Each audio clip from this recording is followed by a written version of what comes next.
मेरा नाम शालिनी उन्नीकृष्णन था। मैं नर्स बन के लोगों को सर्व करना चाहती थी। अब मैं फातिमा बा हूँ, एक ISIS terrorist in Afghanistan jail. और मैं अकेली नहीं हूँ, मेरे जैसे 32,000 गर्ल्स कन्वर्ट होके सीरिया और यमन के रेगिस्तान में दफन हो चुकी है।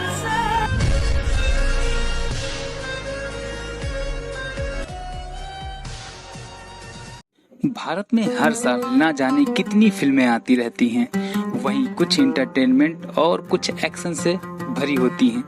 लेकिन इन सब से हट के कुछ ऐसी भी फिल्में आती हैं जो लोगों को झकझोर के रख देती हैं। एग्जाम्पल जय Bhim, the Kashmir file, article 15, the Tashkent file, Sarabjit, ऐसी ही ना जाने कितनी फिल्में और हैं। और उन्हीं में से एक द केरला स्टोरी जो हाल ही में रिलीज हुई है, सुदीप्तो सेन द्वारा निर्देशित और विपुल शाह द्वारा निर्देशित हिंदी भाषा की एक भारतीय फिल्म है।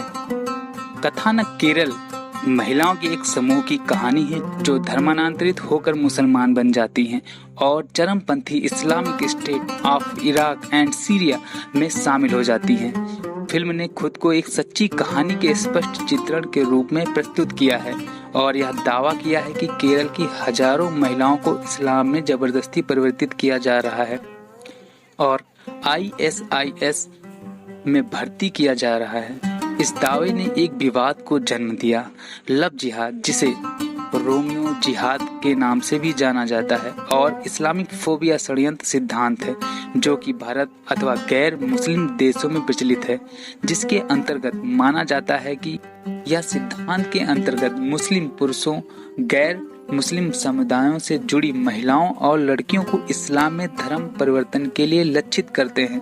यह 2009 में भारत में राष्ट्रीय स्तर पर पहली बार केरल और उसके बाद कर्नाटक में राष्ट्रीय ध्यान आकर्षण की ओर बढ़ी। नवंबर 2009 में पुलिस महानिदेशक जैकब पुन्नोज ने कहा कि कोई ऐसा संगठन है जिसके सदस्य केरल में लड़कियों को मुस्लिम बनाने के इरादे से प्यार करते थे। दिसंबर 2009 में न्यायमूर्ति KT शंकरन ने पुन्नोज की रिपोर्ट को स्वीकार कर लिया और निष्कर्ष निकाला कि जबरदस्ती धर्मांतरण के संकेत हैं। अदालत ने लव जिहाद मामलों में 2 अभियुक्तों की जमानत याचिका पर सुनवाई करते हुए कहा कि पिछले 4 वर्षों में इस तरह के 3 से 4 हजार केस सामने आए थे। लव जिहाद का मुद्दा भी सबसे पहले दिग्गज वामपंथी नेता VS अच्युतानंदन ने 2010 में पहले उठाया था। फिर केरल के ही कांग्रेसी मुख्यमंत्री ओमान चांडी ने 25 जून 2012 को विधानसभा में बताया कि गत 6 वर्षों में वहां 2667 लड़कियों को इस्लाम में धर्मांतरित कराया गया है। उत्तर प्रदेश में प्रस्तावित कानून, जिसमें गैर कानूनी धर्म परिवर्तन के खिलाफ प्रावधान भी शामिल है, एक विवाह को शून्य और शून्य घोषित करता है यदि एकमात्र इरादा एक लड़की के धर्म को बदलने का है। और यह मसौदा विधेयक मध्य प्रदेश में सजा का प्रस्ताव रखता है। उत्तर प्रदेश में कानून को गैर कानूनी धार्मिक रूपांतरण अध्यादेश के निषेध के रूप में 28 नवंबर को मंजूरी दी गई थी। मध्य प्रदेश में कानून को दिसंबर 2020 में मंजूरी दी गई थी। लव जिहाद कानून के तहत दोषी पाया जाने वाला पहला मुस्लिम। उत्तर प्रदेश में लव जिहाद कानून के तहत पहली सजा होने का दावा किया जा रहा था, जिसमें राज्य के अमरोहा जिले की एक अदालत ने झूठे बहाने से एक हिंदू लड़की से शादी करने की कोशिश करने के आरोप में एक मुस्लिम युवक को 5 साल की कैद की सजा सुनाई थी। अदालत ने आरोपी पर 40,000 रुपये जुर्माना भी लगाया था, जिसकी पहचान राज्य के संभल जिले के निवासी मोहम्मद अफजल के रूप में हुई है। रिपोर्ट्स के मुताबिक ड्राइवर के तौर पर काम करने वाले अफजल ने लड़की से खुद को हिंदू बताया था। महाराष्ट्र के उप मुख्यमंत्री देवेंद्र जी ने कहा कि लव जिहाद की घटनाओं के पीछे साजिश की बू आती है। देवेंद्र जी ने विधान परिषद में भारतीय जनता पार्टी के सदस्य गोपी चंद पाडलकर के पेश किए गए ध्यानाकर्षण प्रस्ताव को जवाब देते हुए यह बात कही। उप मुख्यमंत्री ने राज्य विधानमंडल के उच्च सदन में कहा, ऐसा प्रतीत होता है कि ऐसी लव जिहाद की घटनाओं के पीछे किसी प्रकार की साजिश है।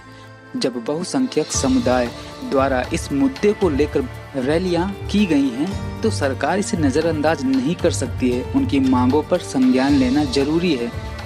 वहीं महिला बाल कल्याण मंत्री मंगल प्रभात लोढ़ा ने कहा कि लव जिहाद के 90% मामलों में केस दर्ज नहीं होते हैं। उन्होंने सपा विधायक अबू आजमी के बयान को सदन से कार्यवाही से निकालने का अनुरोध किया।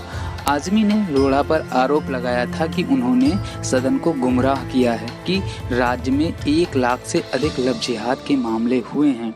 दोस्तों, ऐसे ही ना जाने कितनी टिप्पणियां देश के हर एक जगह से आती ही रहती हैं, लेकिन इस विषय पर कुछ राजनीतिक पार्टियां सपोर्ट करती हैं तो कुछ इसका विरोध करती हैं। लेकिन कहीं ना कहीं इस फिल्म को देखकर इस बात को तो मानना पड़ेगा कि यह लव जिहाद का बहुत ही बड़ा विषय है, जिसके बारे में हम लोगों को जानना और अच्छे से समझना होगा, क्योंकि ऐसे केस हम लोगों को अक्सर सुनने और देखने को मिलता ही रहता है।